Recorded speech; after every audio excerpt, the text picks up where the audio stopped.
వార్తా కథనాలపై విశ్లేషణ కార్యక్రమం మార్నింగ్ న్యూస్ కు స్వాగతం. నేను మీ జర్నలిస్ట్ సత్య. ముందుగా రాష్ట్రంలో జరుగుతున్న రాజకీయ పరిణామాలను కనుక పరిశీలించినట్లయితే ఫిరాయింపు ఎమ్మెల్యేల మీద చర్యలు తీసుకోవాలని చెప్పి బీఆర్ఎస్ వర్కింగ్ ప్రెసిడెంట్ కేటీఆర్, అదేవిధంగా ఎమ్మెల్యే పాడి కౌశిక్ రెడ్డి మరి ఇక్కడ సుప్రీంను ఆశ్రయించిన విషయం తెలిసిందే. నిన్న రోజున ఫిరాయింపు ఎమ్మెల్యేలకు సంబంధించిన అంశం మీద వాదోపవాదాలు జరిగినాయి. బీఆర్ఎస్ తరఫున మరి ఇక్కడ లాయర్లు తమ వాదనను బలంగా వినిపించిండ్రు. స్పీకర్ విచక్షణాధికారాలను వినియోగించి వాళ్ళ మీద వేటు పడకుండా మరి వాళ్ళని కాపాడే ప్రయత్నం చేస్తా ఉన్నాడని చెప్పి ఒకవైపు వీళ్ళు వాదన వినిపించగా, మరోవైపు అసలు సముచిత సమయం అంటే ఎంత, మరి ఇక్కడ ఇంకా వార్షికోత్సవాలు జరుపుకుంటారా అని చెప్పి కూడా సుప్రీం తీవ్రంగా వ్యాఖ్యానించింది. అదేవిధంగా స్పీకర్ ను మరి ఇక్కడ ఇందులో జోక్యం చేసుకోవాలని, అంటే చర్యలు తీసుకోవాలని ఆదేశించవచ్చా లేదా అనే దాని మీద మరి ఇక్కడ మేము దీని మీదనే ఇప్పుడు విచారణ జరుపుతా ఉన్నాం. ఖచ్చితంగా స్పీకర్ కనుక తన బాధ్యతను నెరవేర్చకపోతే కోర్టు జోక్యం చేసుకునే అవకాశం కూడా ఉంటుందని చెప్పి నిన్న రోజున సుప్రీంకోర్టు వాదించింది. ఏప్రిల్ 2వ తేదీకి వాయిదా పడ్డది.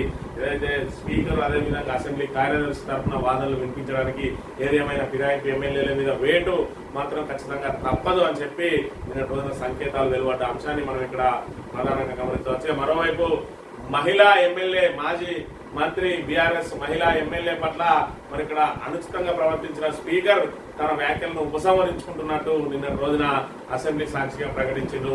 మరి ఏదైతే సోషల్ మీడియాలో తీవ్ర దుమారం రేపింది. మరి మీరు మాట్లాడే మాటలు నాకే వినబుద్ధి కావడం లేదు, వాళ్ళెంత వింటున్నారా అని చెప్పి ఏదైతే అసహనంగా మాట్లాడిండో దాని మీద మరి స్పీకర్ విచారం వ్యక్తం చేయడం మరి ఇక్కడ నిన్న రోజున సంభవించిన పరిణామంగా మనం గమనించవచ్చు. మరోవైపు కేటీఆర్ మాట్లాడుతూ ఏదైతే ఫార్ములా ఈ రేస్ కు సంబంధించి మరి ఇక్కడ 46 కోట్లు పెడితేనే అది ప్రభుత్వ ధనం దుర్వినియోగం అయింది అని అంటా ఉన్నారు. మరోవైపు అందాల పోటీలతోటి ఉద్యోగాలు ఏ విధంగా వస్తాయో చెప్పాలని చెప్పి కూడా ఆయన అసెంబ్లీ సాక్షిగా డిమాండ్ చేసిండు. మరి ఇక్కడ ఏదైతే ఈ ఆటోమొబైల్ రంగానికి హైదరాబాద్ ను హబ్గా మార్చే ప్రక్రియను కొనసాగించాల్సింది పోయి వాటిని రద్దు చేసి ఈ రోజు అందాల పోటీలతోటి ఏ విధంగా ఉద్యోగ అవకాశాలు కల్పిస్తారో, ఏ విధంగా పర్యాటక రంగాన్ని అభివృద్ధి చేస్తారో మరి ఇక్కడ వివరణ ఇవ్వాలి అని చెప్పి మరి ఆయన నిన్నటి రోజున సభలో మాట్లాడిన మాటలకు ప్రభుత్వం నుంచి సమాధానం లేదనే విషయాన్ని మనం ఇక్కడ ప్రధానంగా గమనించాలి. ఇక మంథని విషయానికి వస్తే, మంథనిలో నిన్నటి రోజున మంథని ప్రెస్ క్లబ్, ఏదైతే డివిజన్ ప్రెస్ క్లబ్ అని ఏర్పాటు చేసారు, డివిజన్ ప్రెస్ క్లబ్ కు సంబంధించి ఈయననే వెల్మరెడ్డి శ్రీనివాసరెడ్డి అని అంటే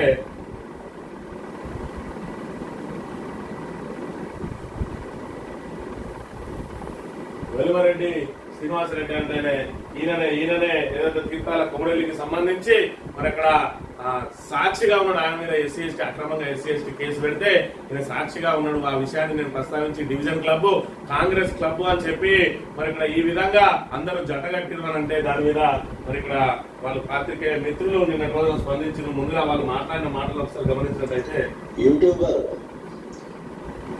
మంత్రి డివిజన్ ప్రెస్ క్లబ్ గురించి మాట్లాడడం సరైన విధానం కాదు. దాంట్లో ఆ యూట్యూబర్ తన అక్కసంతా వెలగక్కే విధంగా కామెంట్ చేశాడు. ప్రెస్ క్లబ్లో ఉన్నటువంటి సభ్యులందరూ దొంగల ముఠ అని, దోపిడి ముఠ అని నిరాధారమైన ఆరోపణలు నిస్సిగ్గుగా చేయడం జరిగింది. మంత్రి డివిజన్ మీడియా ప్రెస్ క్లబ్ అనేది ఒక ఉన్నత ఆశయంతో, ఒక సత్సంకల్పంతో ఏర్పడేటువంటిది. ఉన్నత ఆశయం కోసం, సత్సంకల్పం కోసం ఏర్పాటు చేయబడ్డాయట. దీన్ని అందరం కూడా స్వాగతిస్తాం. ఒకటి, అసలు డివిజన్ క్లబ్ పెట్టుకొని, మీరు మండల్ క్లబ్ పెట్టుకొని, డివిజన్ కి 4 క్లబ్లు పెట్టుకొని మాకు వచ్చిన ఇబ్బంది ఏం లేదు. కానీ మీరే బాహాటంగా మేము కాంగ్రెస్ అనుబంధ ప్రెస్ క్లబ్ అని చెప్పుకుంటా ఉన్నారు. దానికి తోడు మీరు చేసే వేషాలు ఏ విధంగా ఉన్నాయనంటే, ఒక వ్యక్తి మీద ఒక కాంగ్రెస్ నాయకుడు తప్పుడు కేసు పెడితే దానికి సంబంధించి మీరు ఇక్కడ ఏదైతే సాక్షిగా మారి మరి ఇక్కడ తప్పుడు కేసులను ప్రోత్సహించి అసలు మీరు ఏం చేయాలని అనుకుంటా ఉన్నారు. ఇక్కడ సమాజంలో ఏదైతే తప్పులు జరిగితే ఎత్తి చూపాల్సిన పవిత్రమైన జర్నలిస్ట్ వృత్తిని సేకరించి మీరు స్వీకరించి చేయాల్సిన పని ఇదేనా? ఇక్కడ ఈయన మాటలు కూడా ఒకసారి విన్నట్టయితే,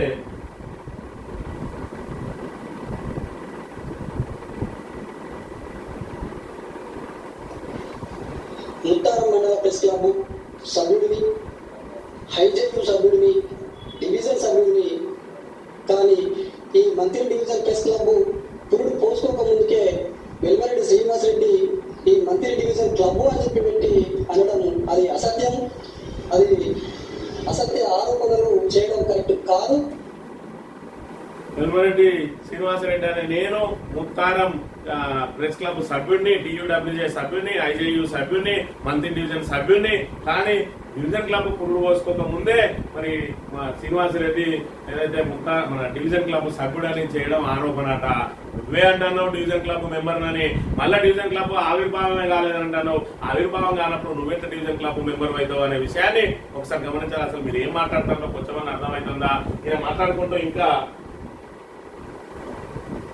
విచారణ చేస్తున్నారు, ఈ రకంగా మాట్లాడుతున్నావో నీకు అర్థమవుతుందా అని చెప్పి నేను అడుగుతా ఉన్నా.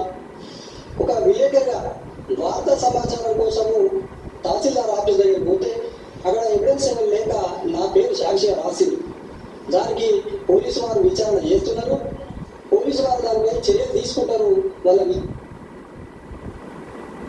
కాంగ్రెస్ నాయకుడు తప్పుడు కేసు పెడితే దానికెందుకు సాక్ష్యం చెప్పినవా అని అంటే, అక్కడికట వార్తా సేకరణ పోతే అక్కడ ఎవరు లేకపోతే ఈయన పేరు రాసిరట. అంటే ఎవరు లేకపోతే ఈయన పేరు రాసింది. ఇది గుర్తుంచుకోవాలి పోలీసు వాళ్ళు కూడా. మరి ఎవరు లేకపోతే నీ పేరు రాస్తే తప్పుడు సాక్ష్యం నువ్వెట్లా చెప్తావు అనే విషయాన్ని ఒకసారి గమనించాలి. అసలు నీ మీద చేసిన ఆరోపణ తప్ప ఉప్ప ముందుగా చెప్పాలి. మరి తీర్థాల కౌరెల్లి నిజంగానే ఆయన తిట్టిండు అని చెప్పి ధైర్యంగా బాహాటంగా చెప్పలేకపోతా ఉన్నావు. అక్కడ ఏమో ఏసీ ముందట మరి ఇక్కడ నువ్వు ఏం చెప్పినావో ప్రజలకు వివరించాల్సిన బాధ్యత నీకు లేదా? మరి డివిజన్ ప్రెస్ క్లబ్ అని పెట్టుకుంటే మీరు టీయూడబ్ల్యూజేకో లేకపోతే టీజేఎఫ్కో లేదంటే ఇంకేదన్నా ఏదైనా మరి ఇక్కడ జర్నలిస్ట్ సంఘానికో అనుబంధంగా ఉంటుంది. కానీ మరి ఇక్కడ నిస్సిగ్గుగా మీరు ఏదైతే కాంగ్రెస్ అనుబంధ ప్రెస్ క్లబ్ అని పెట్టుకోవడం ఒక మంత్రికే చెల్లింది. మరి ఇక్కడ మరి ఇక్కడ ఏదైతే ప్రతిపక్ష నాయకుల మీద అక్రమ కేసులు పెడతా ఉన్నారు, ఆఖరికి విలేకరుల మీద కూడా అక్రమ కేసులు అయ్యే అవకాశం ఉందని చెప్పి మీరు అందరూ కాంగ్రెస్ ముసుగులో కాంగ్రెస్ మరి క్లబ్ పెట్టుకున్నారా? ఇక్కడ ప్రజలకు స్పష్టం చేయాలి. మీ జర్నలిస్టులకు మధ్య ఎన్నెన్నో ఉండని మాకు అవసరం లేని ఇష్యూ. కానీ మీరు ఇక్కడ మేము బహాటంగానే కాంగ్రెస్ అనుబంధ సభ్యులమని, అదే విధంగా ఇక్కడ మేము తప్పుడు సాక్ష్యాలు చెప్తామని ఇప్పటికే మరి ఇక్కడ ఏదైతే వీళ్ళు తప్పుడు కేసులు పెడతా ఉన్నారు కాంగ్రెస్ నాయకులు, వాళ్లకు ఆ తప్పుడు ఫిర్యాదులు ఇస్తా ఉంటే ఇక్కడ పోలీసులు కాంగ్రెస్ కార్యకర్తల్లాగా మారి ఇక్కడ తప్పుడు కేసులు నమోదు చేస్తా ఉన్నారు. కొత్తగా మీ డివిజన్ క్లబ్ వచ్చి మీరు సాక్షులుగా మారుతా ఉన్నారు. పి ఈ 3 పీలు కలిసి అంటే ఏదైతే పొలిటికల్ పోలీస్ ప్రెస్ పొలిటికల్ తప్పుడు ఫిర్యాదు చెప్తాను, పోలీస్ తప్పుడు కేసులు నమోదు చెప్తాను, ఆఖరికి ఈ ప్రెస్ అనేది కొత్తగా వచ్చి వీళ్ళు తప్పుడు సాక్ష్యాలు చెప్తాను. ఇది ఎంతవరకు కరెక్ట్ లో చెప్పాలి? నీ మీద 11 కేసులు ఉన్నాయి. మరి నా గురించి మాట్లాడుకుంటూ నీ మీద 11 కేసులు ఉన్నాయి. ఎవరు దొంగనో మాట్లాడదామా, చర్చ బహిరంగ చర్చకు సిద్ధం అంటాడు. ఎక్కడ చెప్తావో చెప్పు, నేను వస్తా నీ డివిజన్ ప్రెస్ క్లబ్ వస్తా. నా కేసుల మీద మాట్లాడదామా, లేదంటే నేను చేసిన పనుల మీద మాట్లాడదామా? నా 11 కేసులలో ఏ ఒక్క కేసు మరి కరెక్ట్ అని చెప్పి మీరు నిరూపించగలిగితే నేను ఆ చౌరస్తల ముక్కుబోకి రాస్తా. మరి ఇక్కడ ఖచ్చితంగా మీరు నిరూపించలేకపోతే మీరు ప్రజలకు క్షమాపణ చెప్తారా? మీరు ముక్కుబోకి రాయాల్సిన అవసరం లేదు. ఎందుకంటే మీరు నికాల్స్ అయిన జర్నలిస్ట్ అయినా కాకపోయినా మీరు చేసేది జర్నలిస్ట్ వృత్తి కాబట్టి జర్నలిస్టులు మేము గౌరవిస్తున్నాం కాబట్టి మీరు ముక్కుబోకి రాయకుడి బహిరంగంగా క్షమాపణ చెప్పుండ్రి. మరి దీనికి సిద్ధమా అని చెప్పి నేను ప్రశ్నిస్తా ఉన్నా. ఈ రకంగా మీరు జర్నలిజాన్ని పూర్తిగా మన జర్నలిస్టు విలువలను తీసిపడేస్తా ఉన్నారు. జర్నలిస్టులు అంటే ఏదైతే ప్రభుత్వాన్ని ప్రజా వ్యతిరేక విధానాలు ఏముంటాయో వాటిని ప్రశ్నించాలి. ప్రశ్నించేవాడే జర్నలిస్టు. మీలాగా అనుబంధ సభ్యులుగా ఉండి పనులు చేసుకుంటానంటే జర్నలిస్ట్ కాదు. ఇవాళ మేము నికార్సుగా వార్తలు రాస్తున్నాం అన్నావు. ఒక్క మట్టి మరి అక్కడ ఖమ్మంపల్లిని మొత్తం తొలుసుకపోతారు గుట్టలు, ఇసుక దోసుకపోతారు, మరి అక్కడ మట్టి తవ్వుకపోతా ఉన్నారు గుట్టలుగా అని చెప్పి ఒక సామాన్యుడు 70 ఏళ్ల వృద్ధుడు పోరాటం చేస్తా ఉన్నాడు. అలాంటి వ్యక్తి మీద మరి కాంగ్రెస్ నాయకులు తవ్వుకపోతా ఉన్నారు అని చెప్తే మరి అక్కడ కాంగ్రెస్ ఎస్సీ నాయకుడిని రెచ్చగొట్టి ఆయననే తిట్టించి మరి ఆయన మీదనే ఉల్టా కేసు నమోదు చేసిండు. ఆయన ఈ వృద్ధుల మీద కేసు నమోదు చేయించింది ఎంతవరకు కరెక్ట్ ఆయన తిట్టిందని చెప్పి పోలీస్ స్టేషన్ పోయి ఆయన కంప్లైంట్ ఇస్తే ఆ కంప్లైంట్ తీసి చెత్తముట్టలు వారేసి ఇది వీళ్ళు ఎస్సీ ఎస్టీ పెడతారు.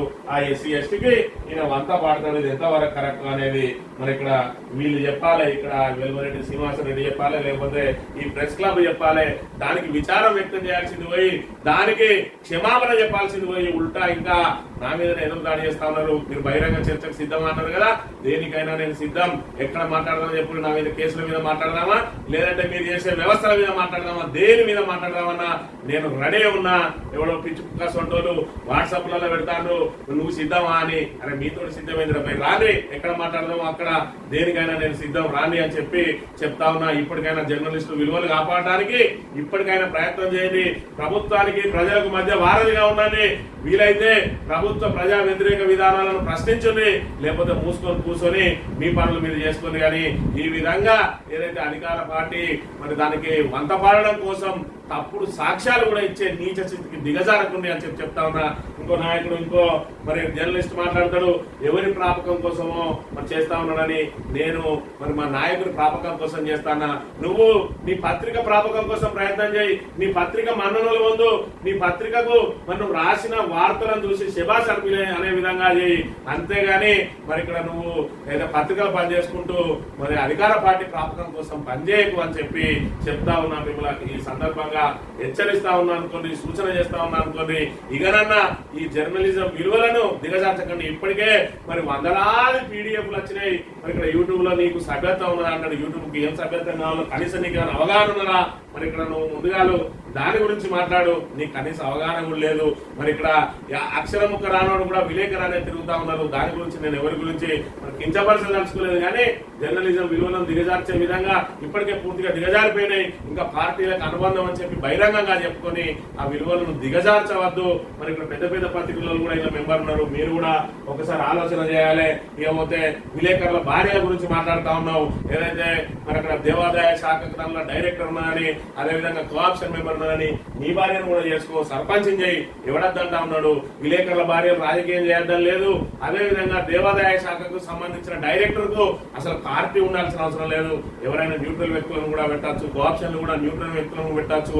మరి విలేకరుల భార్యకు అక్కడ అవకాశం ఇచ్చి ప్రోత్సహించి దాన్ని మీరు గర్వంగా ఫీల్ కావాలి. మా విలేకరుల భార్యకు కోఆప్షన్ ఇచ్చిండు, మా విలేకరుల భార్యకు ఇక్కడ ఏదైతే దేవాదాయ మెంబర్ ఇచ్చిందని. అంతేగాని వాళ్ళను కూడా విమర్శిస్తా ఉన్నావు. ఒక విలేకరులకు ఏదైతే మరి టీయూడబ్ల్యూజే మెంబర్ అంటున్నావు, ఆ టీయూడబ్ల్యూజేకి సంబంధించిన విలేకరులనే విమర్శిస్తా ఉన్నావు అని అంటే మరి నీకు అంటే అధికార ఏదైతే అలా యావల పడి అలా పైత్యంలో పడి నువ్వు ఏం మాట్లాడుతున్నావు ఒకసారి అర్థం చేసుకొని మాట్లాడు. టీయూడబ్ల్యూజే అనుబంధంగా పెట్టుకో ప్రెస్ క్లబ్. మరి మీరు అక్కడ నుంచి అనుమతి తీసుకొని పెట్టుకో. మమ్మల్ని ఎవరు రాణిస్తలేరు, మమ్మల్ని ఎవరు సభ్యత్వం ఇస్తలేరు కాబట్టి మేము కొత్త సభ్యత్వం కొత్త క్లబ్ పెట్టుకున్నాం అని చెప్పుకోవడం ఇది సిగ్గుచేటైన విషయం. పెట్టుకోండి. కానీ మరి ఇక్కడ పార్టీలకు అనుబంధం అని పెట్టుకొని ఇక్కడ మంత్రిలో జర్నలిజం విలువలను తీయద్దని చెప్పి మరొకసారి మీకు సూచనలు చేస్తా ఉన్నాను. వార్తా కథనాలను పరిశీలించినట్లయితే ముందుగా నమస్తే తెలంగాణలో మరణమృదంగం, ఊరికో దారుణం, పూటకో విషాదం. కాంగ్రెస్ పాలనలో అన్ని రంగాలు అతలాకుతలం అవుతున్నాయి. హామీల మాయలో దగాబడిన వర్గాలు అనేకం. ఉమ్మడి పాలన నాటి సాగు సంక్షోభ స్థితి రాష్ట్రంలో మళ్లీ మొదలైంది. రైతు ఆత్మహత్యల వార్తలు లేని రోజు లేకుండా పోయింది. ఉచిత బస్సు ఉపాధి మీద దెబ్బ కొడితే ఆటో డ్రైవర్లు ఆత్మహత్యలకు పాల్పడుతున్నారు. సిరిసిల్ల ఉరిసిల్లగా మారింది. మరో చేనేత కార్మికుడు తనకు తాలించు. నీటి ఇక్కట్లు, కరెంటు కష్టాల మధ్య రిపేర్ దిగి విద్యుత్ షాక్తో మరో రైతన్న మృత్యువాత పడ్డాడు. బెట్టింగ్ యాప్ల మోజులు అప్పుల పాలయ్యే యువకుడు రైలు కింద పడి ప్రాణం తీసుకోవడం. ఇది తెలంగాణ నిరాశ నిస్తేజం నిండిన ఆత్మహత్యల గోస అని చెప్పి ఇక్కడ పత్రికలు మరణానికి పాల్పడడం. దిగుబడి లేక రుణభారం మోయలేక కర్షకుడు కరెంట్ కాదని చెప్పి లైన్ రిపేర్ చేయడానికి పోయి కరెంటు షాక్ గురిండు. అదేవిధంగా ఉపాధి లేక రోడ్డు పాలైన కుటుంబం తనువు చాలించిన మరో నేతాన్న. అదేవిధంగా ఆటో డ్రైవర్ ఆత్మహత్య, గిరాకీ లేక అప్పులు భరించలేక ఇంట్లో ఉరేసుకొని కార్మికుడు. అదేవిధంగా బెట్టింగ్ కు యువకుడి బలి, లక్ష పోగొట్టుకుని మనస్తాపం రైలు కింద పడి ఆత్మహత్య గుండెపోచమ్మపల్లిలో ఘటన అని చెప్పి ఒకటే రోజు 1, 2, 3, 4, 5 మృత్యువాత పడ్డరు. అల్లొకరు కరెంటు కార్డు అయితే మిగతా వాళ్ళు ఆత్మహత్యలు, బలవన్ మరణాలకు పాల్పడరు. అంటే తెలంగాణలో ఏ విధంగా మరణం మృదంగం మోగుతుందనే విషయాన్ని ఈ రోజు మనం గమనించాలి. దీనికి అంతటి కూడా ప్రభుత్వ అస్తవ్యస్త నిర్ణయాలే ప్రధాన కారణం. ఇలా రైతులకు అండగా నిలిచింది గత బీఆర్ఎస్ ప్రభుత్వం 10 సంవత్సరాల పాటు. ఈ రోజు రైతు ప్రభుత్వం అని చెప్పి, ఇందిరమ్మ రాజ్యం అని చెప్పి చీకటి రాజ్యాన్ని తీసుకొని వచ్చి ఏదైతే గత ప్రభుత్వం మీద కక్ష సాధింపుల కోసం ఈ రోజు రైతులను వేధిస్తా ఉన్నది. మరి ఇక్కడ రుణమాఫీ చేస్తా అని ఆశల పల్లెకులు ఉపయోగించి సగానికే చాప చుట్టేయడంతో ఇలా అప్పులు మరి ఇక్కడ రుణభారం తీరుతుందని చెప్పి ఆశించిన రైతులు మరి ఇక్కడ గుండాకి చేస్తా ఉన్నారు, గలవన్ మరణాలకు పాల్పడతా ఉన్నారు. అదే విధంగా మరి ఇక్కడ పెట్టుబడి సాయం చూసుకున్నట్టయితే మరి ఇక్కడ నిన్న రోజున 200 కోట్లు రిలీజ్ చేసినట్ట. మార్చి 31 అన్నారు. ఖచ్చితప్పటికి 26వ తేదీకి వచ్చింది. ఇంకా 20 ఎకరాలు చేసే వాళ్ళకైనా ఇస్తామన్నారు. మరి ఏ విధంగా ఇస్తారో ఈ 4 రోజులలో ఏకకాలంలో ఇచ్చినట్టయితే రేపు నుండి ఆల్రెడీ కొన్ని జాగాలలో ఆల్రెడీ కోతలు కూడా అయినాయి. మరి ఇక్కడ ఏదైతే నాట్లప్పుడు ఇవ్వాల్సిన రైతు భరోసా కనీసం కోతలప్పుడు కూడా ఇవ్వకపోతే ఇంకెన్నడిస్తారు మీరు అనే విషయాన్ని ఇక్కడ మనం గమనించాలి. బోనస్ బోగస్ అయింది. మరి ఇక్కడ చూసుకున్నట్టయితే రైతు భరోసా అనేది రైతులకు అందరి ద్రాక్ష అయింది. దాంతో రైతులు నానా ఇక్కట్లు పడుతూ రకరకాల కారణాలతోటి తనువులు చాలిస్తున్న అంశాన్ని మనం ఇక్కడ చూడాలి. ఇక పైనే పైలట్ ఎంపిక చేసిన గ్రామాల్లోనూ పథకాల అమలు 100% అబద్ధం. సీఎం మంత్రుల నియోజకవర్గాల్లో ఎక్కడ దొంగలు అక్కడే. 2 నెలలు గడిచిన ప్రొసీడింగ్స్ కే పరిమితం. రిపబ్లిక్ డే రోజున 4 పథకాల ప్రారంభం 100% అమలు చేస్తామని గొప్పలు. జాడలేని రేషన్ కార్డులు, ఇందిరమ్మ ఇల్లు పైలట్ గ్రామాల్లో అందరి ఆత్మీయ భరోసా అని చెప్పి ఇక్కడ చూసుకున్నట్టయితే తడకల కింద తలదాచుకుంటున్నారట. నారాయణపేట జిల్లా కొల్లూరుకు చెందిన ఈమె పాపనోళ్ళు నీలమ్మ గ్రామ సభలో ఇందిరమ్మ ఇంటి లబ్ధిదారుగా నీలమ్మను ఎంపిక చేసిండ్రు. అధికారులు ఉన్న రేకుల షెడ్ గులగొట్టుకున్నది. మరి ఇక్కడ మరి ఏదైతే వాళ్ళకి ప్రొసీడింగ్ కాపించిండ్రు మరి ఏమైనా సాయం చేస్తే ఆమె ఇల్లు కట్టుకున్నారని చూస్తుంది. ఇక్కడ మంత్రి నియోజకవర్గానికి వచ్చినప్పటికీ మరి మంత్రి నియోజకవర్గంలో కనుక చూసుకున్నట్టయితే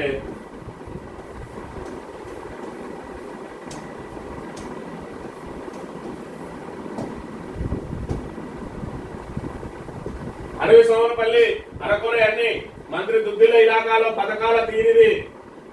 మంత్రి దుద్దిల శ్రీధర్బాబు ప్రాతినిధ్యం వహిస్తున్న పెద్దపల్లి జిల్లా మంత్రి నియోజకవర్గం మంత్రి మండలంలోని అడవి సోమనపల్లి పైలట్ గ్రామంగా ఎంపికైన పథకాల అమలు ఎక్కడా కనిపించడం లేదు. గ్రామంలో 1239 ఉండగా రేషన్ కార్డు కోసం 78 మంది దరఖాస్తు చేసుకున్నారు. 67 మందికి ప్రొసీడింగ్ ఇచ్చిండ్రు. వారిలో 20 మందికి సరుకులు ఇస్తా ఉన్నారు. 438 మంది ఇళ్ల కోసం దరఖాస్తు చేసుకుంటే 272 మందికి మంజూరు చేసి 163 మందికి గ్రౌండింగ్ చేసిండ్రు. 2 ఇళ్లు బేస్మెంట్ వరకు అయినా బిల్లు రాలేదు. ఆత్మీయ భరోసా కింద 369 మందికి లబ్ధి జరగాల్సి ఉండగా గుంట భూమి కూడా ఉండద్దన్న నిబంధనతో 49 మంది ఎంపిక చేసి నాలో ఒక్కరికి కూడా ఇప్పటి వరకు రూపాయి రాలేదు. ఇక్కడ చూసుకున్నట్టయితే గువ్వల మంజురాట అడవి సోమనపల్లి బేస్మెంట్ అయినా బిల్లు రాలే. నాకు ఇందిరమ్మ ఇల్లు మంజూరైంది. నా కొడుకు నేను కష్టపడి కట్టుకుంటున్నాం. బేస్మెంట్ పూర్తయింది, ఇంకా బిల్లు రాలేదు. త్వరగా జమ చేస్తే ఇల్లు కట్టుకుంటున్నాం అంటుంది. మరి ఇక్కడ రామగిరి మండలం రత్నాపూర్ గ్రామానికి సంబంధించి రామ్నగర్ లో ఇందిరమ్మ ఇల్లు కట్టుకోవడానికి ఈమె ఆ గుంటో అరగుంటో స్థలాన్ని చూపించింది ప్రభుత్వానికి. మరి ఇక్కడ ఈమెకు ఇది కూడా పైలట్ గ్రామం ఏదైతే రామగిరి మండలానికి రత్నాపురం పైలట్ గ్రామం ప్రొసీడింగ్ ఇచ్చిండ్రు. ఆమె ఏదైతే ఆమె జాగల నుంచే మరి ఎవరికి ఏమి లైన్ పోతా ఉన్నది, ఆ లైన్ తీయాలని చెప్పి మరి ఇక్కడ ఏదైతే విద్యుత్ అధికారుల చుట్టూ కాళ్ళు అరిగేలా తిరుగుతా ఉంటే వాళ్ళు ఏం చెప్తా ఉన్నారంటే మేము ఇక్కడ ఎస్టిమేషన్ వేస్తాం, దాని డబ్బులు కట్టుండి అని అంటుంది. ఆ ఎస్టిమేషన్ వేసే డబ్బులు కనుక ఆమె కట్టాల్సి వస్తే మరి ఇందిరమ్మ ఇల్లు కాదు ఇంద్రభవనమే కట్టుకునే అన్ని పైసలు అయితే ఇప్పుడు దాన్ని తీయాలని అంటే మరి ఆమె ఏదైతే నిరుపేద ఇల్లు నిరుపేద అభాగ్యురాలు ఆమె ఏ విధంగా మరి ఇక్కడ దానికి కట్టగలుగుతుంది. ప్రభుత్వం ఇలాంటి విషయంలో మరి ఇక్కడ ఏదైతే వాళ్ళు స్వతహాగా వైర్లు తీసి మరి ఇక్కడ ఏదైతే పేదలకు అండగా నిలవాల్సి ఉన్నది. కానీ ఇక్కడ చూసుకున్నట్టయితే మేము ఎస్టిమేషన్ ఇస్తాం డబ్బులు కట్టమంటే మరి ఎక్కడి నుంచి డబ్బులు కడతాం, నిజంగానే డబ్బులు కట్టే అంత స్తోమత కనుకుంటే ఇందిరమ్మ ఇంటి కోసం ఎందుకు అప్లై చేసుకుంటది ఆమె?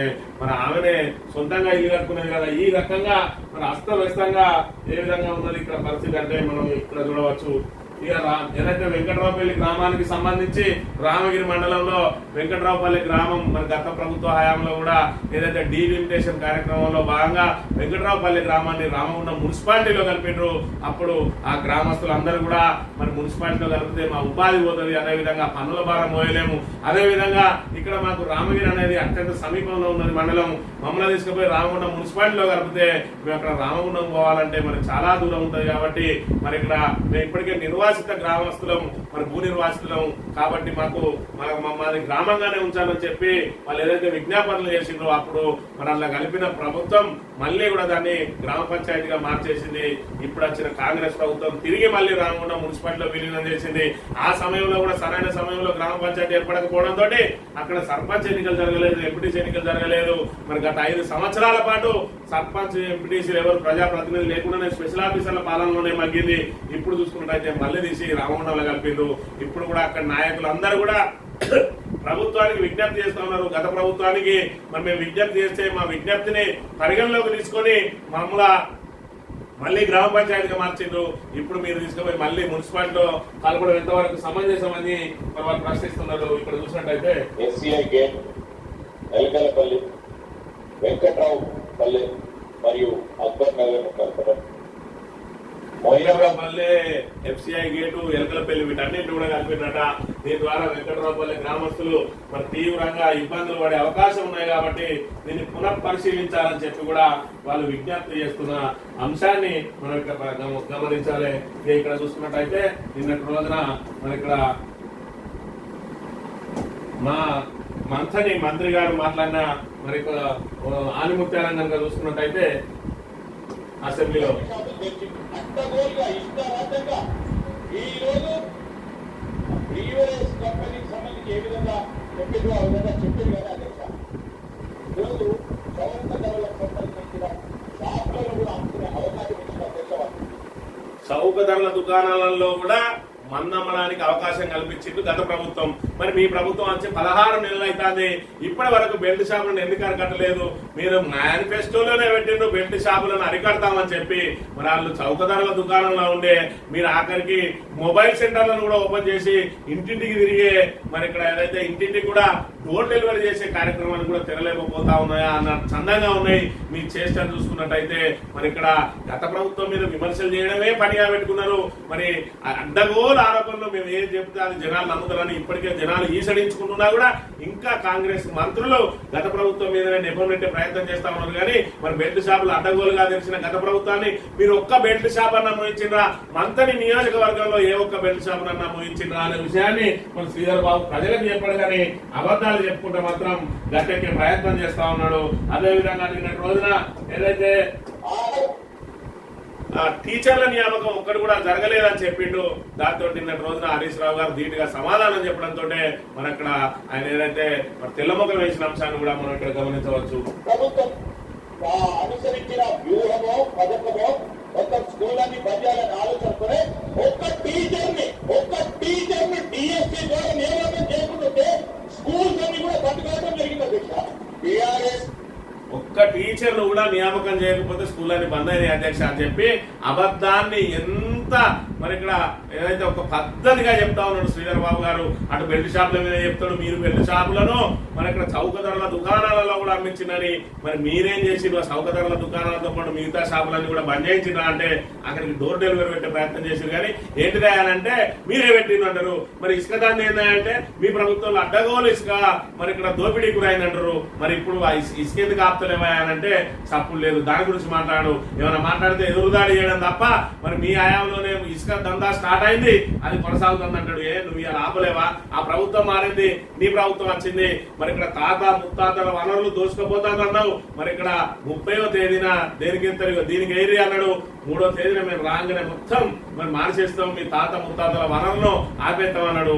మరి ఇక్కడ అప్పుడు వందలాది లారీలలో పోతే ఇప్పుడు వేలాది లారీలలో తగిలిపోతా ఉన్నది తాత ముత్తాతల ఆస్తి. ఈయన మాత్రం వేడుక చూసుకుంటా ఉన్నాడా లేకపోతే వాటాలు పంచుకుంటా ఉన్నాడా? మరి ఇక్కడ తెలంగాణ ప్రజలకు మంత్రి ప్రజలకు అర్థం కావాల్సిన విషయం అది. ఇక నిన్న రోజున హరీష్ రావు కౌంటర్ కనుక చూసినట్లయితే ఒక్క టీచర్ రిక్రూట్మెంట్ జరగలేదని సత్యదూరమైన విషయం మాట్లాడారు అధ్యక్ష. I'm challenging area minister Sridhar Babu garu, మా హయాంలో 26,000 ఉపాధ్యాయ ఉద్యోగాల నియామకం జరిగింది. 8,000 పబ్లిక్ సర్వీస్ కమిషన్ ద్వారా చేశాం.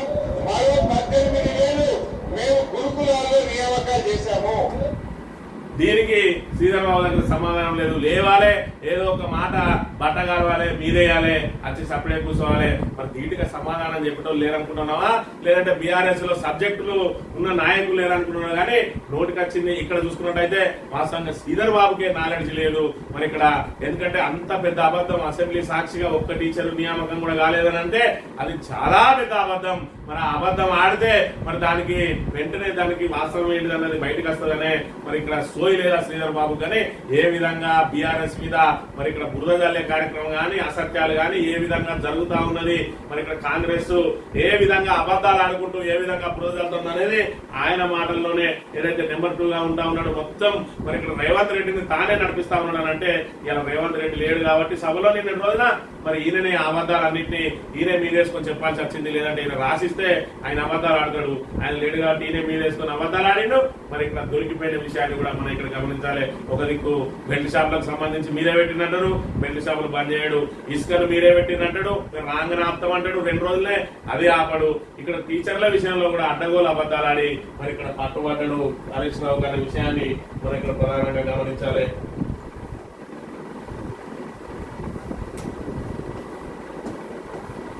ఎగుమతి అధోగతి చారిత్రక కనిష్ట స్థాయికి భారత ఎగుమతులు 1948 నాటి కంటే దిగువకు దేశీయ వాటా స్వతంత్ర కాలం నాటికి 2.2%, ఇప్పుడు కేవలం 1.6%.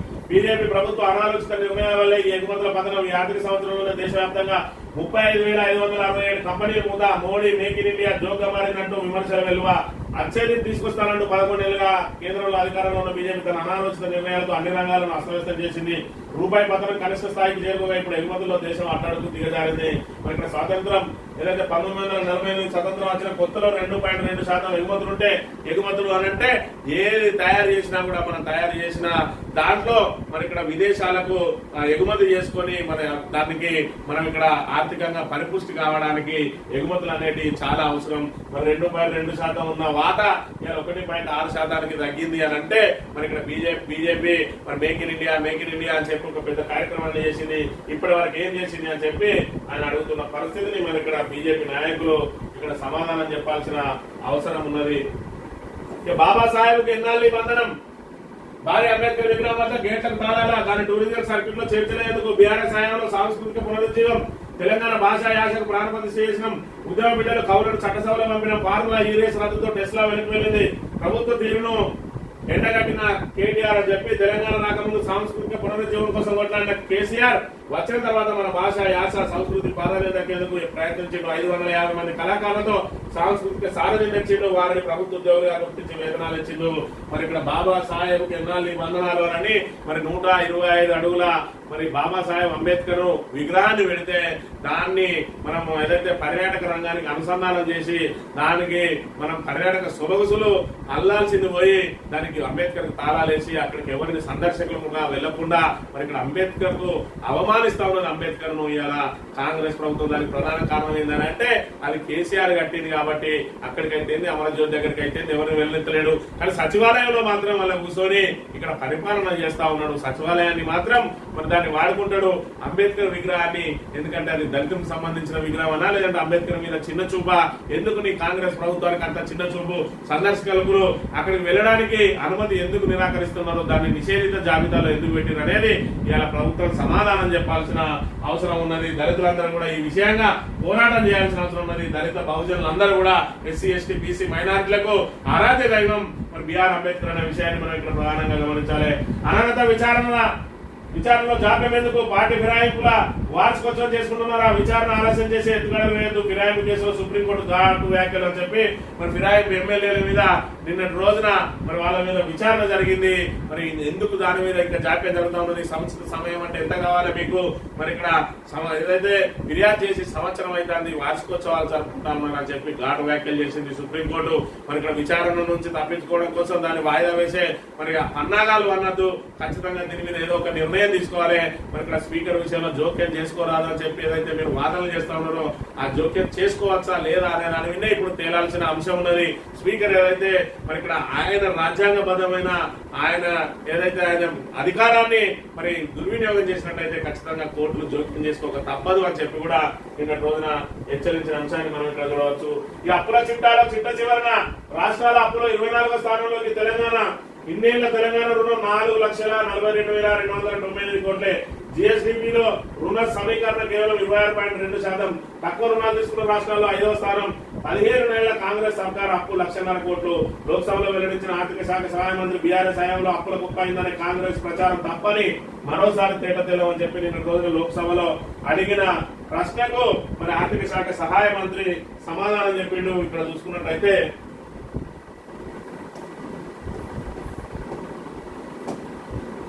ఇక్కడ మనీష్ తివారీ నిన్న రోజున సమాధానం చెప్పిండు. తెలంగాణకు సంబంధించిన అప్పులు ఎంతనాయని మరి అడిగిన ప్రశ్నకు ఈ రోజు వరకు ఎంత అప్పు ఉన్నది అంటే 4,42,298. మరి ఇక్కడ 28 రాష్ట్రాలకు సంబంధించిన అప్పుల లెక్కలుంటే మనది 24వ స్థానంలో ఉన్నది అప్పులలో ఒకటి. మరి ఇప్పటి వరకు 7 లక్షల కోట్లు 8 లక్షల కోట్లను రేవంత్ రెడ్డి పదే అప్పుల మీద, అదే విధంగా బట్టి విక్రమార్క, అదే విధంగా ప్రతి ఒక్క మంత్రి కూడా మరి బీఆర్ఎస్ ప్రభుత్వం 6 లక్షల కోట్లు చేసిందని, 7 లక్షల కోట్లు చేసిందని, మొన్ననైతే ముఖ్యమంత్రి మనవాడికి ముందుకేసి 8 లక్షల కోట్లు అన్నాడు. ఈ ఆటికి ఉన్న అప్పు ఎంత అంటే 4,42,299 కోట్లని సాక్షాత్తు మరి ఇక్కడ మనీష్ తివారీ ఆర్థిక శాఖ సహాయ మంత్రి అక్కడ అడిగిన ప్రశ్నకు సమాధానం ఇచ్చిన పరిస్థితిని మనం ఇక్కడ ప్రధానంగా గమనించాలి. ఈ లెక్కన ఇందులో 1,58,000 కోట్లు మరి ఇక్కడ కాంగ్రెస్ చేసిన అప్పే ఉన్నది. మరి ఇక్కడ మనం ఇప్పటి వరకు కట్టిన ఓంగా ఈ రోజు వరకు ఉన్న అప్పుకు సంబంధించిన అంశం ఇది. మరి ఈ రకంగా అప్పులను ఏదైతే పెంచి చూపించడానికి మరి కాంగ్రెస్ ప్రభుత్వం ఈ విధంగా బురదలే కార్యక్రమాలు చేపట్టడంలో ఆందోళన విషయాన్ని ఇక్కడ తెలంగాణ ప్రజానీకం అంతా కూడా ఒకసారి అర్థం చేసుకోవాల్సిన అవసరం ఉన్న విషయాన్ని మనం ఇక్కడ ప్రధానంగా గమనించాలి. ఇక బీసీల నడుమ సర్కారు శిక్షు మొదటి నుంచి కొన్ని వర్గాలకు ప్రోత్సాహం, ఏకపక్షంగా ఇంటింటి సర్వే, రిజర్వేషన్ల ఫైనల్, నిబంధనలు ఏమి పాటించలేదన్న మేధావులు, 42% రిజర్వేషన్లను చట్టరూపం దాల్చక ముందే సర్కారుకు మద్దతుపడుతున్న కొన్ని సంఘాలు, ఆ నాయకులతోనే ప్రభుత్వం మంత్రాంగం బీసీలను చీల్చే ప్రయత్నంపై విద్యావంతుల ఫైర్ అని చెప్పి బీసీల నడుమ సర్కారు శిక్ష పెట్టే ప్రయత్నం చేస్తా ఉన్నది. సంఘాలు ఏవైతే ఉన్నాయో విభజించు పాలించు అన్న చందంగా మరి ఇక్కడ మొదలు ఏదైతే సర్వే నుంచి మొదలు రిజర్వేషన్ లో సంఖ్యను ఫైనల్ చేసే వరకు కూడా అన్ని అవకతవకలే జరిగినాయి. మరి దీనిలో ఒక వర్గాన్ని దగ్గర పెట్టుకుని వాళ్ళతోటి మంతనాలు జరుపుకుంటూ ఏదైతే ప్రభుత్వానికి అనుకూలంగా వాళ్ళ ద్వారా స్టేట్మెంట్ ఇచ్చుకోవడం కానీ లేదంటే ఆ ప్రశంసలు పొందే ప్రయత్నం చేస్తూ మరి ఇక్కడ బీసీల మధ్య చీలికనిచ్చే ప్రయత్నం చేస్తా ఉన్నది. విభజించు పాలించు అన్న చందంగా మరి ఇక్కడ బీసీ రిజర్వేషన్ 5% తగ్గించి మరి అగ్రవర్ణాలు ఏదైతే ఉన్నారో వాళ్ళని 8% నుంచి ఏకంగా 15% పెంచి ఈ రోజు బీసీలకు అన్యాయం చేసే కార్యక్రమం జరగబోతా ఉన్నది. అయినా కూడా కొన్ని బీసీ సంఘాల నేతలు ఇక్కడ ప్రభుత్వానికి వంత వాడుతున్న విషయాన్ని కూడా మనం ఇక్కడ ప్రధానంగా గమనించాలి. తెలంగాణ దినపత్రిక విషయానికి వస్తే పార్టీ ఫిరాయింపులకు ఏడాదైన చర్యలు వార్షికోత్సవాలు చేసుకుంటారా అని చెప్పి మరి ఇక్కడ ఘాటుగా సుప్రీంకోర్టు అడిగితే ఇక్కడ చూసుకున్నట్టయితే ఖైరతాబాద్ కు సంబంధించి దానం నాగేందర్ మరి ఆయన అనర్హునిగా పేరు పెడితే ఖచ్చితంగా కాంగ్రెస్ తరఫున నాకే అవకాశం ఇవ్వాలని చెప్పి ఇక్కడ ఆల్రెడీ ఫ్లెక్సీలు కట్టుకుని మరి ఇక్కడ చేస్తా ఉన్నారు. ఏదైతే ఉప ఎన్నిక వస్తుంది నాకే టికెట్ ఇవ్వాలి, కాంగ్రెస్ లో మొదలైన టికెట్లలో ఖైరతాబాద్ లో వెలిసిన ఫ్లెక్సీలు దానం వర్సెస్ రాజు యాదవ్ అట. మరి ఇక్కడ రాజు యాదవ్ ఒకవేళ కనుక దానం నాగేందర్ ఖచ్చితంగా సభ్యత్వం బూస్ట్ అవుతుంది, కానీ కాంగ్రెస్ నుంచి మాత్రం ఆయనకు మళ్ళీ అవకాశం ఇవ్వద్దు, నాకే ఇవ్వాలి అని చెప్పి రాజు యాదవ్ అప్పుడే ప్రచారం కూడా మొదలుపెట్టిన అంశాన్ని మనం ఇక్కడ చూడాలి.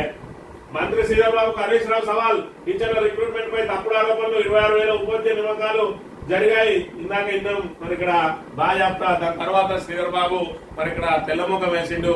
మరొక మాట మాట్లాడే ముందు అధికారికంగా ప్రభుత్వం మరి మీ చేతిలో ఉన్నది, అధికారులు మీ చేతిలో ఉన్నారు, అధికారిక లెక్కలు ఇస్తారు, అయినా కూడా ఇంకా తప్పుడు ఆరోపణలు చేస్తూ గత ప్రభుత్వం మీద బురద జల్లే ప్రయత్నం చేస్తే వాళ్ళు తిప్పికొట్టినట్టయితే మీరు దాని మీద మాట్లాడడానికి మీకు ఏమున్నది? మరి మీరు ఆడే అబద్ధాలను ఇప్పటికే ప్రజలందరూ కూడా గమనిస్తూనే ఉన్నారు. మరి మీరేదైతే మరి మీరు మొదలుపెట్టిన 6 గ్యారంటీల అబద్ధాలు, 420 హామీలు అబద్ధాలు, ఏదైతే తులం బంగారం ఏది, స్కూటీలు ఏవి, 2,000 ఇస్తారు, 4,000 ఏవి, 20 మహిళలకు ఇస్తాను, 2,500 ఏవి, కౌలు రైతులకు ఇస్తాన 15,000 ఏవి, రైతులకు ఇస్తాన 15,000 ఏవి, మరి ఇక్కడ ఏదైతే రైతు కూలీలకు ఇస్తాన 12,000 ఏవి, ఆటో డ్రైవర్లకు ఇస్తాన 12,000 ఏవి అని ఒక దిక్కు యావత్ సమాజం ప్రశ్నిస్తా ఉంటే ఇంకా గత ప్రభుత్వం మీద బురద జల్లుకుంటా మీరు ఒక టీచర్ కూడా నియమించలేదు కాబట్టి స్కూల్ బంద్ అవుతాని అంటాడు. మరి 26,000 మంది టీచర్లను నియమించినట్టు ఆయన ఆధారాలతో చెప్పిండు. ఇప్పుడెందుకు స్కూల్ బంద్ అవుతాని అని అంటే మీ చేతగాంతనం అని చెప్పి దీంతో తేటతెల్లమైన విషయాన్ని ఇప్పుడు మీరు అంగీకరించక తప్పదు అనే విషయాన్ని గమనించాలి. ఎస్ఎల్బీసీలో మరో మృతదేహం లభ్యం, 32 రోజులకు దొరికిన డెడ్ బాడీ కుటుంబ సభ్యులకు అప్పగింత. ఇప్పటి వరకు 2 మృతదేహాలు లభ్యం, 6 కోసం కొనసాగుతున్న గాలింపు అని చెప్పి 32 రోజుల తర్వాత మరొక మృతదేహం దొరికిందట. ఈ మృతదేహాల వెలికి తీతకే మరి ఇన్ని రోజుల సమయం పడతా ఉంటాయి. ఎస్ఎల్బీసీని ఏ రకంగా పూర్తి చేస్తుంది కాంగ్రెస్ ప్రభుత్వం అనే విషయాన్ని ఒకసారి గమనించాలి. అసలు ఈ డిజైనే తప్పు. ఏదైతే మనకు నీళ్లు ఇచ్చే ఉద్దేశం లేని ఆంధ్ర పాలకులు మరి అక్కర్రాని ఒక డిజైన్ తీసుకొచ్చి మన నెత్తిన రుద్ది 30-40 ఏళ్ల నుంచి మనం ఆ ఎస్ఎల్బీసీ సొరంగాన్ని తవ్వుతూనే ఉన్నాం. ఇప్పటి వరకు నీళ్ళు వచ్చిన దాఖలాలు అయితే లేవు. అది ఇప్పట్లో పూర్తయ్యే అవకాశం లేదు. దాన్ని ఆగమేఘాల మీద పూర్తి చేస్తాను. 8 మందిని మాత్రం సజీవంగా బలిగి ఉన్నది కాంగ్రెస్ ప్రభుత్వం. మీ మాటలను బాధపెట్టాయి. నేను ఎక్కడ అన్పార్లమెంటరీ వాడలేదు, సభలో సీఎం మంత్రులుగా మాట్లాడలేదు, సభాపతిగా మీ మాటలు విత్డ్రా చేసుకోవాలని చెప్పి నిన్న రోజున సునీత లక్ష్మారెడ్డి గారు మరి నీ మాటలు మాకు ఇనబుద్ధి అయితే లేవు, మీరే తింటాను అని చెప్పి ఏదైతే స్పీకర్ అసహనంతో మాట్లాడిందో ఆమె నిన్న రోజున మరి బరాబర్ మీ మాటలను బాధపెట్టే ఇది పద్ధతి కాదని చెప్పి స్పీకర్ ప్రశ్నించడం జరిగింది.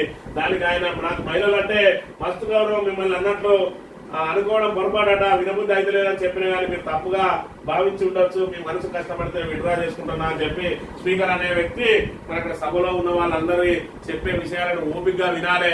అదేవిధంగా సభ సభలో ఉన్న సభ్యుల మరి ఇక్కడ హక్కులను కాపాడాల్సింది స్పీకరే. పార్టీలకు అతీతంగా పనిచేయాలి. కానీ ఆయన ఒక పార్టీ నాయకుడిగానే ప్రధానంలో కూడా ఇన్వాల్వ్ అయ్యి నిన్నటి రోజున ఏదో కోన కార్ప చెట్లను కొట్టేయాలి, వీటితోటి మరి ఆక్సిజన్ రాదు ఇది రాదని అంటాడు. తర్వాత అంతా ముందేమో ఆ రోడ్లు లేవు మా ఊరికి పిల్లలు అయితలేరు అంటాడు. మరి 16 నెలల నుంచి మరి ఆర్థిక మంత్రిని అడిగిన ఇస్తాడు, సీఎం అడిగిన ఇస్తాడు. మరి నువ్వు మొత్తం ఆ సభా నాయకుడికి మరి నీ కింద ఉండి మాట్లాడుతూ ఉంటారు. ఆ మాత్రం శాంక్షన్ చేయించుకుని 16 నెలల్లో రోడ్లు వేయించుకుని ఎవరైతే యువకులకు అక్కడ పెళ్లిళ్ళు అయితేలేవో వాళ్ళకి పెళ్లిళ్ళు అయ్యే విధంగా చర్యలు తీసుకోవాల్సిన బాధ్యత నీకు లేదా? మరి ఇంకా ఆరోపణలు చేసుకుంటా నువ్వు కూడా మరి ఏదైతే ఆ ఎమ్మెల్యే లాగానే సాధారణ ఎమ్మెల్యే లాగానే ఇంకా ఆరోపణలు చేసుకుంటే సభలో ఎన్ని రోజులు పాఠశాలను చేస్తామని చెప్పి మరి ఆయన కూడా ప్రశ్నలు ఉత్పన్నమవుతున్న అంశాన్ని కూడా మనం ఇక్కడ ప్రధానంగా గమనించాలి. రాష్ట్రంలో మరో అత్యాచారం, సంగారెడ్డిలో మహిళపై దారుణం, అడ్డుకున్న భర్తపై దాడి, పరారీలో నిందితులు, కేసు దర్యాప్తు చేపట్టిన పోలీసులు. పూర్తిగా శాంతి భద్రతల మరి ఇక్కడ కాపాడడంలో పూర్తిగా వైఫల్యం చెందింది పోలీస్ డిపార్ట్మెంట్ కు హెడ్లుగా మరి ఇక్కడ ఏదైతే పోలీసులు చేస్తలేరు వాళ్ళ మీద సుపీరియర్ ఆఫీసర్స్ గా ఎవరైతే ఎమ్మెల్యేలో లేకపోతే అధికార పార్టీ నాయకులో అధికార పార్టీకి సంబంధించిన ఇన్ఛార్జిలో వాళ్ళ మీద సుపీరియర్స్ గా పనిచేస్తా ఉన్నారు. కాబట్టి పోలీస్ డిపార్ట్మెంట్ పరిస్థితి ఇంత దిగజారుతా ఉన్న పరిస్థితి కూడా మనం చూడాలి.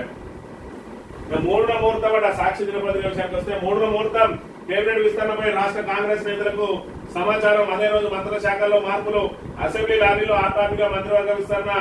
ఢిల్లీ భేటీపై డిప్యూటీ సీఎం పట్టిన ఆరాధించిన ఎమ్మెల్యేలు రాజగోపాల్ రెడ్డి, వివేక్, శ్రీయాదులకు అభినందనలు. ప్రస్తుత మంత్రుల్లో ఒకరిద్దరికి ఉద్వాసనమైన చర్చ అని చెప్పి మరి ఇక్కడ కొండా సురేఖ ఏదైతే అసందర్భ వ్యాఖ్యలు చేసి మరి ఇక్కడ నాగార్జున కుటుంబం మీద, అదేవిధంగా మరి ఇక్కడ ప్రతిపక్ష నాయకుడు కేటీఆర్ మీద అనుచిత వ్యాఖ్యలు చేసి డిఫర్మేషన్ ను ఎదుర్కొంటా ఉన్నదో ఆమెను మంత్రివర్గం నుంచి ఉద్వాసన వలకపోతా ఉన్నారు. అధిష్టానం అప్పటికే సీరియస్ గా ఉన్నది. మరి అప్పుడు తొలగించకుండా ఇప్పటికైనా ఆమెను తొలగించాలి అని మరి డిమాండ్ వస్తున్న నేపథ్యంలో ఆమెను తప్పిస్తారని, అదేవిధంగా రాజగోపాల్ రెడ్డికి, వివేక్, అదేవిధంగా వాకిటి శ్రీయారికి ఈ ముగ్గురు కూడా మంత్రి పదవులు బెర్తులు ఖరారైనాయి. ఈ 4వ దాని కోసం మొత్తంగా 6 ఉంటాయి. 6 మరి ఇప్పుడు 4 చేస్తారు. 4 మరి విజయశాంతికి ఇస్తారా లేదంటే పెద్ద సుదర్శన్ రెడ్డికి ఇస్తారా అని చెప్పి 4 నింపి మరి మిగతా రెండింటిని మైనారిటీ కోసము ఇంకోరి కోసం ఉంచాలని చెప్పి ప్రయత్నం చేస్తా ఉన్నారని చెప్పి మరి ఎస్టీ మైనారిటీ కోసం 2 నుంచి ఈ 4 మాత్రమే ఇప్పుడు ఫిలప్ చేస్తున్నారు. 3 పేర్లు ఖరారైనాయి అని చెప్పి చెప్తున్న పరిస్థితిని మనం ఇక్కడ ప్రధానంగా చూడవచ్చు.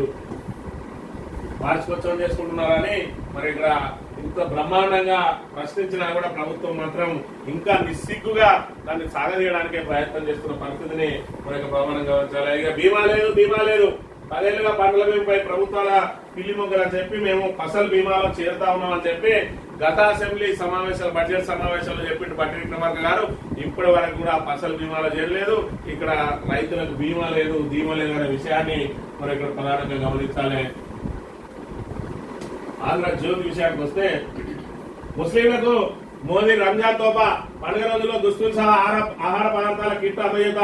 రంజాన్ లో 32 లక్షల మంది ముస్లింలకు బహుమతి. బీజేపీ నూతన కార్యక్రమం బీహార్ ఎన్నికల కోసమేనని విపక్షాల విమర్శ. ముస్లింలు హిందువులు అని చెప్పి మరి ఇక్కడ పెద్ద ఎత్తున వాళ్ళ మధ్యలో విభేదాలు సృష్టించి మరి లబ్ధి పొందుతాయని చెప్పి బీజేపీ మీద ఏదైతే ఆరోపణలు ఉన్నాయో మరి ముస్లింలను కూడా తన వైపు తిప్పుకోవాలనే కార్యక్రమంలో భాగంగా కేసీఆర్ ఏదైతే రంజాన్ తోఫాలు ఇచ్చిండో ఆ తోఫాలను ఇక్కడ కాంగ్రెస్ ప్రభుత్వం మరిచింది. కానీ దాన్ని అందిపుచ్చుకొని ముస్లింలను తమ వైపు తిప్పుకోవడానికి ఇక్కడ నరేంద్ర మోడీ రంజాన్ తోఫాలు ఇవ్వడానికి మరి ఇక్కడ ఆల్రెడీ ఒక పథకాన్ని ప్రారంభించిండు. దాన్ని మాత్రం బీహార్ లో ముస్లింల ఓట్లను ఆకర్షించడానికే మరి ప్రయత్నం చేస్తా ఉన్నారని చెప్పి మరి ఇక్కడ విపక్షాలు విమర్శిస్తున్న అంశాన్ని కూడా చూడాలి. న్యాయ నియామకాలపై ఏం చేద్దాం? అఖిలపక్ష భేటీలో రాజ్యసభ చైర్మన్ ముందు మీ ప్రతిపాదనలు చెప్పండి, ఆ తర్వాత నేను చెప్తాం. విపక్షాలు సభలో కాకుండా ఛాంబర్ లో చర్చ చెప్పడం ఏంటి? టీఎంసీ మళ్ళీ ఎన్జేఏసీపై కేంద్రం దృష్టి. జస్టిస్ వర్మ ఇంటికి త్రిసభ్య కమిటీ 30-35 నిమిషాల పాటు నివాస ప్రాంగణంలో పరిశీలన. అలహాబాద్ హైకోర్టు లాయర్ల నిరవధిక సమ్మె ప్రారంభం అని చెప్పి న్యాయ నియామకాలకు సంబంధించి ఏం చేద్దామని చెప్పి రాజ్యసభ చైర్మన్ మాట్లాడిందట. అదేవిధంగా జస్టిస్ వర్మకు సంబంధించి ఏదైతే ఆయన ఇంట్లో పెద్ద ఎత్తున డబ్బు కట్టలు దొరికినాయో దాని మీద విచారణ జరపాలని చెప్పి త్రిసభ్య కమిటీ ప్రయత్నం చేస్తామన్నది. దీని రోజు మళ్ళీ వెళ్ళిందట. అలహాబాద్ కోర్టుకి ఏదైతే బదిలీ చేద్దామని చూసిండో అలహాబాద్ న్యాయవాదులందరూ కూడా నిరవధికంగా మరి ఇక్కడ సమ్మెకు దిగబోతా ఉన్నారు అని చెప్పి ఇక్కడ వార్తలు ప్రచురించింది. ఇక ఫిరాయింపులపై ఘన తీర్పులను ఎలా మార్చగలం?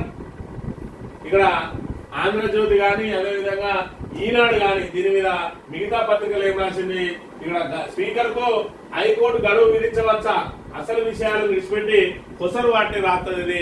మరి ఇక్కడ ఈ రాక్షసానందం ఇంకా కూడా ఏదైతే అధికార పార్టీ బూట్లు నాకే ప్రయత్నమే చేస్తా ఉన్నాయి ఆంధ్ర పత్రికలు, ఆంధ్రజ్యోతి, ఈనాడు అనే విషయాన్ని మనం ఇక్కడ ప్రధానంగా గమనించాలి.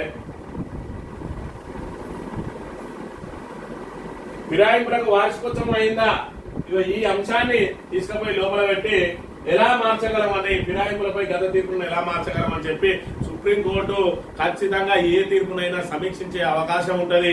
ఖచ్చితంగా ఏదైతే మరి ఇక్కడ ఆర్టికల్ అదే రాజ్యాంగంలో పొందుపరిచిన అంశాలను మరి ఇక్కడ స్వతంత్ర వ్యవస్థలాగా వ్యవహరించే ఈ స్పీకర్ వాటిని పాటించినప్పుడు ఖచ్చితంగా న్యాయ వ్యవస్థ జోక్యం చేసుకోవాల్సి ఉంటది. అందుకే మరి వీళ్ళు కోర్టు వేరు. గతంలో కూడా కోర్టులు స్పీకర్లను ఆదేశించిన తీర్పులు కూడా ఉన్నాయి. అయినప్పటికీ కూడా మరి ఏదైతే హైకోర్టు మరి ఏదైతే ఆదేశాలు చేయవచ్చా అని చెప్పి దాని మీద పరిశీలిస్తున్నాం. హైకోర్టు ఆదేశాలు ఇచ్చే పరిస్థితి లేకపోతే సుప్రీంకోర్టు ఆదేశాలు ఇస్తుంది. సుప్రీంకోర్టు ఆదేశాలను అయితే స్పీకర్ పాటించాల్సిందే.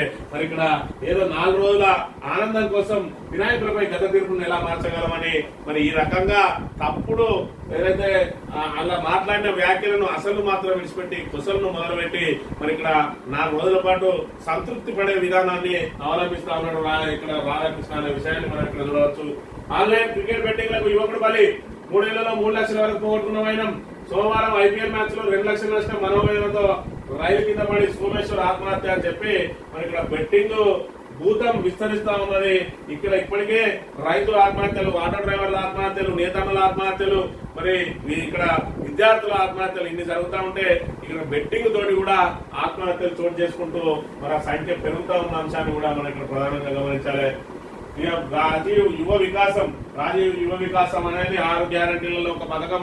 యువ వికాసం పేరుతో పెట్టి మేము 5 లక్షల విద్యా భరోసా కార్డు ఇస్తాం, ప్రతి మండలానికి ఇంటర్నేషనల్ స్కూల్ పెడతామని చెప్పి అదంతా కూడా పక్కకు తొప్పి ఈ రోజు ఏదైతే ఉన్నదో యువకులు మన మీద మరి ఇక్కడ వ్యతిరేకంగా ఉన్నారనో లేదంటే కాంగ్రెస్ పార్టీ కార్యకర్తల జేబులు నింపాలనో యువ వికాసం పేరుతో 50,000 నుంచి మరి 4 లక్షల వరకు లోన్లు ఇస్తాం. 50,000 వరకు మరి ఇక్కడ పూర్తి స్థాయిలో 100% సబ్సిడీ తోటి, అంటే 50,000 ఇస్తే కట్టాల్సిన అవసరం లేదు.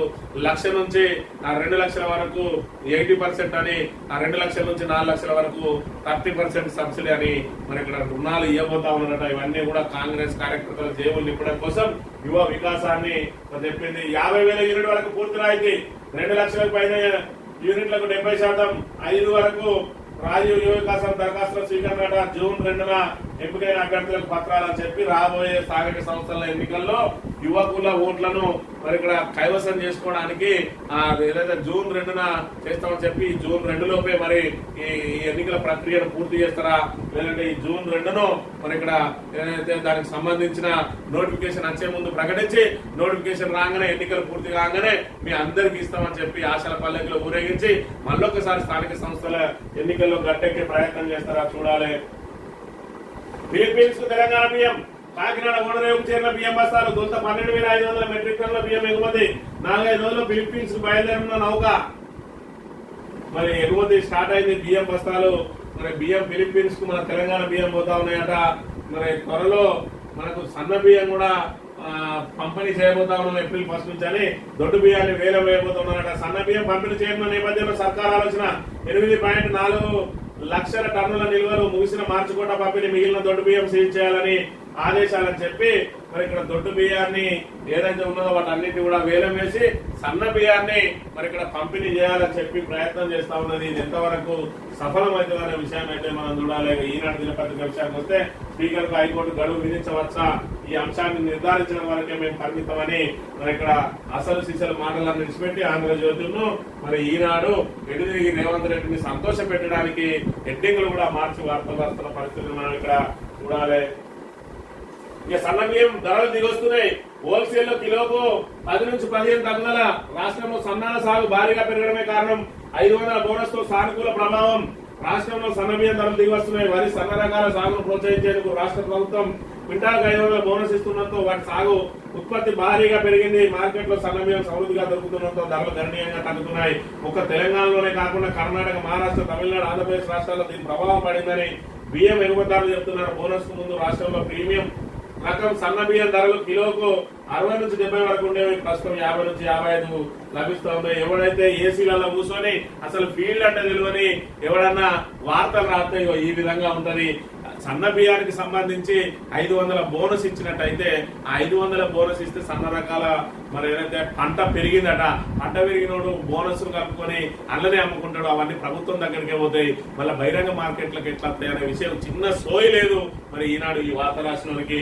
మరి ఇక్కడ సన్న బియ్యం కనుక మరి బహిరంగ మార్కెట్ లోకి వచ్చినాయి అని అంటే రైతు 500 బోనస్ తీసుకోకుండా మరి అవన్నీ తన దగ్గరనే పెట్టుకుని వాటిని మరి ఇక్కడ ఏదైతే మిల్లింగ్ చేసి అమ్ముతా ఉంటాడు, లేకపోతే మిల్లర్కి అమ్ముతాడు. మిల్లర్కి అమ్ముతే మరి ఇక్కడ 500 బోనస్ రాదు కాబట్టి మరి మిల్లర్ ఎక్కువ ధరకు కొనాలి. ఎక్కువ ధర కొంటే దాన్ని ఆటోమేటిక్ గా ధర పెరుగుతుంది. గతంలో 50 రూపాయలు ఉండేది, మరి ఇప్పుడు సుమారు 70 రూపాయలకు ఇప్పుడు పెరిగింది. బోనస్ వచ్చిన తర్వాత మేము బోనస్ కు ప్రభుత్వానికి ఇవ్వలేదు కాబట్టి మా క్వింటాల్కి 500 మేము అక్కడ లాస్ అయినాం కాబట్టి ఇక్కడ బియ్యం మీద ధర పెంచిండు. మరి గతంలో చూసుకున్నట్టయితే 4000 రూపాయలకు క్వింటల్ వచ్చేది, 4500 క్వింటల్ వచ్చేది జై శ్రీరామ్ రకం.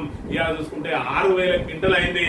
మరి ఇక్కడ జై శ్రీరామ్ బియ్యం ఎందుకు మరి హఠాత్తుగా పెంచిందో అంటే క్వింటల్ కి 500 రూపాయలు బోనస్ మరి ఇక్కడ మేము ఏదైతే ప్రభుత్వానికి అమ్ముకుంటూ వచ్చేది అమ్ముతలేం కాబట్టి ఆ బోనస్ కు మాకు రావాల్సిన పైసలు మీరే భరించాలని కస్టమర్ల మీద వసూలు చేస్తా ఉన్నారు.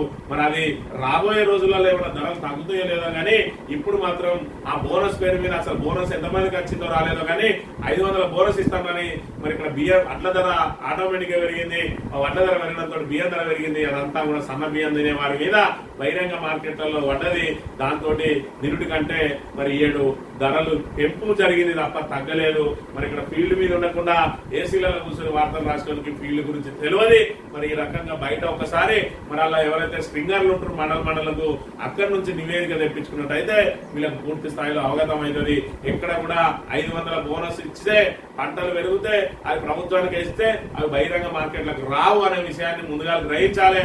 అది ఎవరైతే మరి అక్కడ ధాన్యం కొనుగోలు కేంద్రాలలో సన్నబియ్యం అమ్ముకోలేదో వాళ్ళు బహిరంగ మార్కెట్కి తెస్తే మరి 500 కూడా కలుపుకొని వడ్ల రేటును పెంచుతారు. మిల్లర్కి ఇచ్చినా కూడా 500 పెంచుతారు. అది ప్రభుత్వం నుంచి రాలేదు, మిల్లరు జేబులకు వెళ్ళిస్తారు కాబట్టి మిల్లర్ ఆటోమేటిక్ గా బియ్యం ధర పెంచుతాడు. బియ్యం ధర పెరిగింది అంటే బహిరంగ మార్కెట్ లో బియ్యం ధరలు పెరిగినాయి. ఈ 500 బోనస్ ఇచ్చుడేదో సచ్చుడేదో కానీ మరి ఇక్కడ సన్న బియ్యం తినలేని దుస్థితికి వచ్చింది. అలా ఖచ్చితంగా ఏదైతే 1వ తారీఖు నుంచి మీరు సన్న బియ్యం ఇస్తాను అంటారో ఆ సన్న బియ్యం కనుక మార్కెట్ లో విస్తృతంగా వచ్చి కొనడం బంద్ అయితే ఆ రోజు ఏమన్నా ధరలో నియంత్రణ కట్టవచ్చు. కానీ మీరు ఇచ్చే ముక్కిపోయిన బియ్యమో మురిగిపోయిన బియ్యమో ఇస్తే మళ్ళీ బహిరంగ మార్కెట్ లో కొనుక్కొని మళ్ళీ అధిక ధరలకు జేబులు గుల్ల చేసుకోవాల్సిందే. మరి ఇక్కడ రైతాంగం కానీ సామాన్య ప్రజలు కానీ గుల్ల చేసుకోవాల్సిందే అని చెప్పుకుంటూ ఇదే ఈ రోజు మార్నింగ్ న్యూస్ రేపు వెళ్తాం. Thank you very much.